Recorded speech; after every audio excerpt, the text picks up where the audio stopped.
Olá pessoal, sejam bem-vindos a mais um vídeo do canal da Conecto, e neste vídeo nós vamos fazer a instalação do Conecto Linux 14.3 em uma máquina virtual utilizando o VirtualBox. Para fazer essa instalação, seja em uma máquina virtual ou em uma máquina física, nós precisamos da ISO do Conecto Linux. Então se vocês não tiverem essa ISO, é só fazer a solicitação para a equipe da Conecto. Aqui no meu caso eu tenho uma pasta aberta que tem várias versões do Conecto Linux e nós vamos fazer a instalação da versão 14.3-24.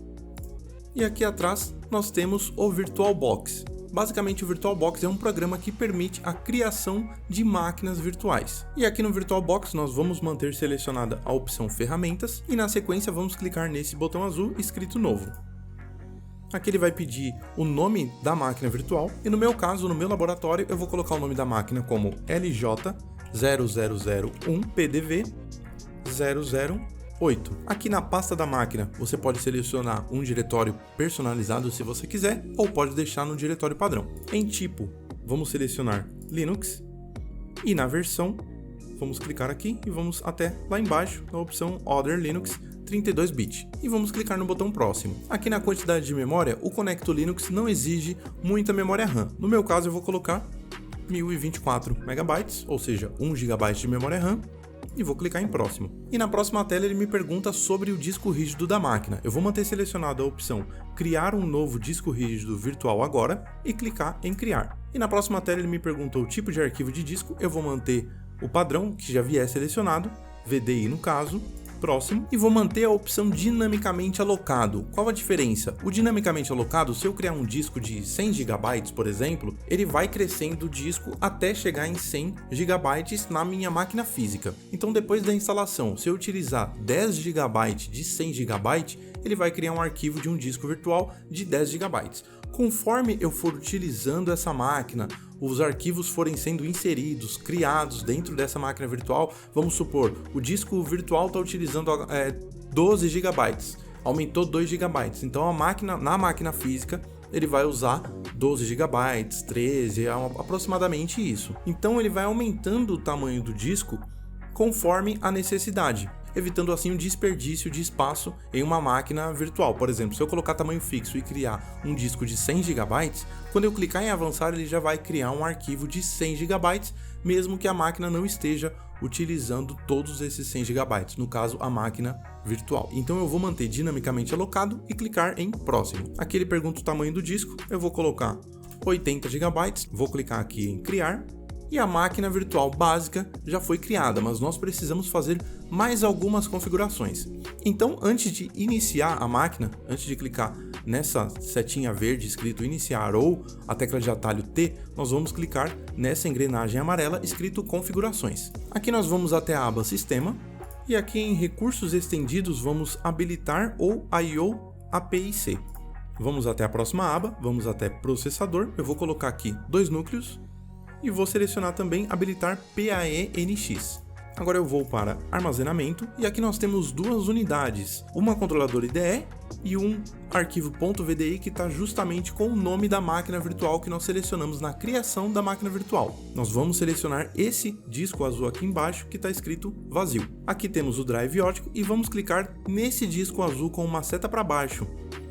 E temos a opção escolher uma imagem de disco. No meu caso eu vou selecionar aqui o Conecto Linux 14.3.24, como eu informei no começo do vídeo, vou clicar em abrir e agora nós vamos alterar mais uma opção que seria a opção referente à rede aqui no menu da esquerda. Por padrão, o VirtualBox vem dessa forma, adaptador 1, habilitar placa de rede e o conectado a NAT. Como nós estamos tratando de uma máquina virtual que vai ter comunicação com o servidor, ou seja, esse PDV ele vai enviar informações para o servidor e vai receber informações do servidor. Para facilitar e parecer o mais real possível o ambiente de uma máquina física mesmo, nós vamos alterar o conectado a para placa em modo bridge. E agora sim todas as opções necessárias foram feitas e vamos clicar em OK e na sequência iniciar a máquina virtual. Quando a máquina virtual for iniciada vai ser exibida essa tela, basicamente é uma apresentação, então temos aqui bem-vindo ao Conecto Linux versão 14.3. Isso pode variar conforme a ISO que foi disponibilizada para você. Nessa tela aqui eu vou simplesmente apertar o Enter.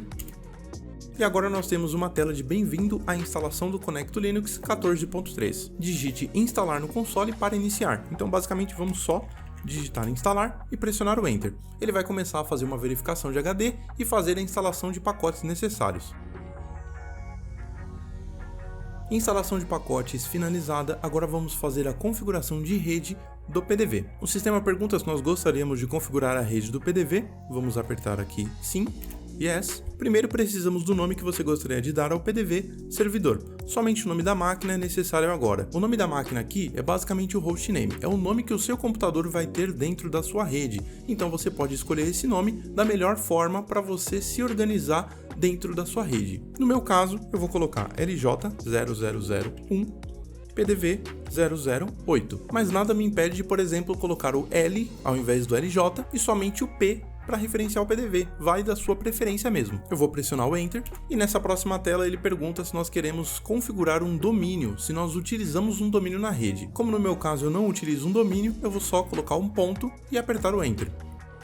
E agora eu tenho uma pergunta sobre IP fixo ou IP dinâmico, que seria o DHCP. Eu vou colocar aqui IP fixo, ele me coloca uma sugestão 127.0.0.1, eu vou apagar e tem um exemplo ali em cima 111.112.113.114. No meu caso, na minha rede, eu vou utilizar o IP 192.168.0.38. Eu estou utilizando um range de IP que já foi definido, já foi separado para PDVs. E ele pergunta a máscara de subrede. Isso pode variar conforme a sua rede, então o ideal é você conversar com o seu administrador de rede sobre qual é a máscara. Na verdade, toda a parte de endereçamento é interessante verificar com o pessoal que faz a administração da rede. Na minha rede eu vou utilizar essa máscara padrão mesmo, 255.255.255.0. Então eu vou só apertar o Enter e agora ele pergunta o endereço IP do gateway da minha rede. No meu caso, eu vou utilizar o gateway 192.168.0.10.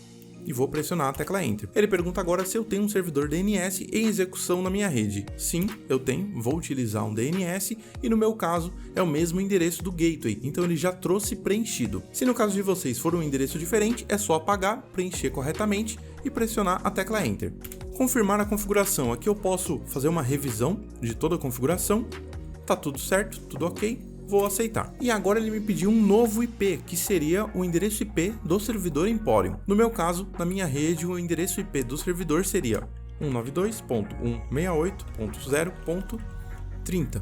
Vou apertar o OK e agora ele vem com outra informação. Digite o número da loja a qual o PDV pertence. Por exemplo, 0001, que é justamente o meu exemplo mesmo, seria a loja 1. 0001, loja com 4 dígitos. Enter, digite o número do PDV, por exemplo, 010. No meu caso, é o 08.